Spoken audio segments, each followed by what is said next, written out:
When I was younger, I wanted to be an NBA player more than anything. I would say that a combination of my genetics, my work ethic, and my opportunity cost of committing myself to that prevented me from achieving that goal. But, I'm still trying. I put my name in the draft every year now. They never really get back to me.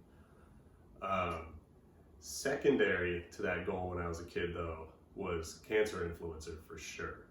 In the early 90s, that was a big rush, and I'm late to the game, but my genetics and opportunities have availed me to do so.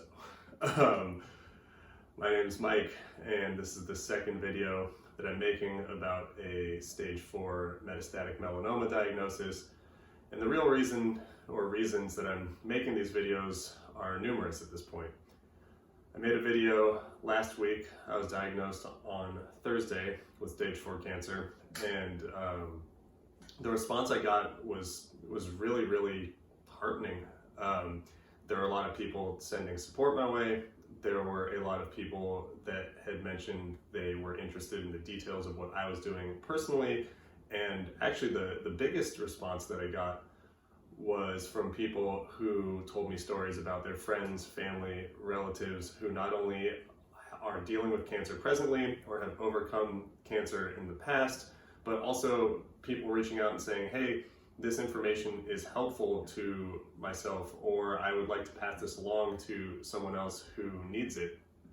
And given that this is my second time around the block, I don't want to say I'm a cancer expert, but I'm unfortunately getting there.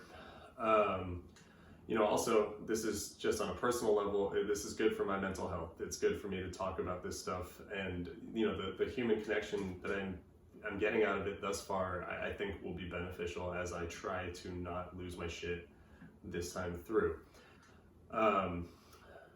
This means that if I'm going to commit to this project, I probably should get a camera. I should probably get a better shooting setup than this, but for the time being, I'm working with what I got, and I'm going to use this video to provide a treatment update, as well as what I believe to be pertinent information about people who are in similar situations to me. I think that's an important disclaimer to make, when I make videos like this.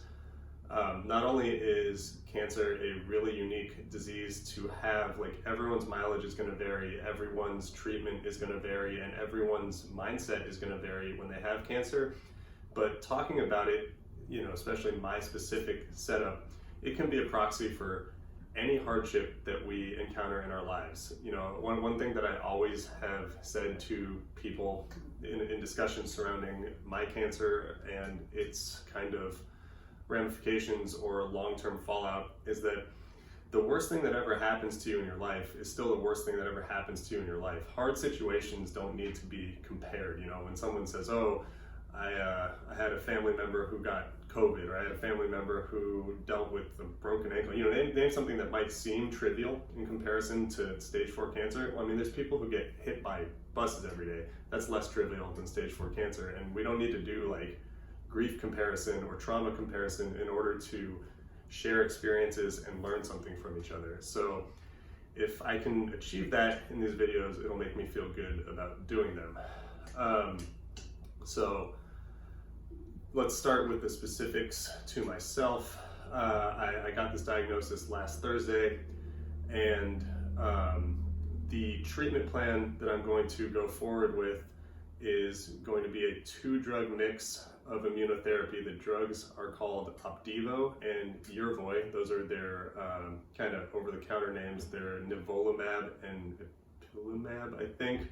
Someone's gonna have to check that for me. This is my second time doing it, so I was able to kind of force the issue a little bit and get my treatment moved up. I will start in 3 days on Friday, which is, I don't want to say exciting, but it's better, I think, for me, as I don't have to wait around and freak out about, cancer doing its thing for a couple weeks while I get it set up. I'm gonna have to start to get labs again regularly. It's gonna probably come with a host of side effects, which, I'll keep you updated about it. So where does that leave me as a individual? I'm scared. You know, this isn't going to be fun. I kind of got all of the long-term systemic side effects from Opdivo the first time around. My thyroid gave out. I got colitis. I dealt with some of the fatigue stuff, and this mixture is going to be much more potent, and the risk of those side effects recurring or other ones coming into play, it seems much more real this time. So where last time I was able to get treatment and just immediately go play basketball or just kind of work or live my life, I'm not sure that that's going to be the case this time, and you know, I'm preparing myself for either direction of it. And I think as this video at least pertains to cancer patients in general, or dealing with medical stress and something that you have to get resolved quickly, I think the lesson that I'd like to bring into it is you and your loved ones have to become advocates for your situation. The first time I had cancer, I thought that, you know, they diagnosed me and someone would just, you know, be a concierge to what I was doing. And while concierge medicine, it does exist, that's not exactly the norm for these situations. Everything that I had to do was either facilitated by my partner or myself, and the urgency that you need to impart to your providers that's on you to do that, unfortunately. And especially when you're going through something super traumatic, it's hard to get that motivation. It's hard to know what to do. But I think the best way to look at it is, even though medical professionals are highly trained and have the best intentions, they're still people doing their job. There's still a lot of room for error. There's still a lot of room for misconnections between one office to another. And I was, you know, I'm well versed in this now, so I was able to be pushy and get my treatment moved up and kind of get the specifics of what I'm doing to fit what I viewed as a good course of action alongside my doctors. But it's not something that you should take for granted, especially if you need to get second opinions, or you need to kind of make your treatment or your, you know, plan for whatever you're dealing with to accommodate your lifestyle. There usually are ways you can do that, but it's got to be done by you. Otherwise, you're going to end up with kind of the pre-settings for a lot of this stuff. And again, this is not a knock on medical professionals or hospitals at all. They're overstaffed, they're overworked, they're doing their best, but you know, you are one patient out of many to them.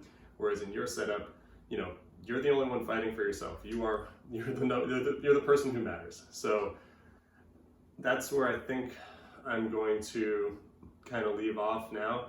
You know, I brought up the concept of being a cancer influencer or creating content surrounding this stuff, and it's pretty easy to be jaded about the concept of content creation. I mean, everything we do seemingly at this point in time is, you know, monetized or put onto social media, and I don't want to necessarily go down that path with, you know, that being the goal. I want to do this for so many reasons that aren't, you know, being a content creator, that's not appealing to me. But there is, you know, some measure of necessity in doing that. If you make content, you want people to see it. You want people to get this out to other people that could benefit from it. So what I'm really saying is, when I start, you know, using like smash the like button stuff, I mean, dude, I'm fucking dying of cancer, right?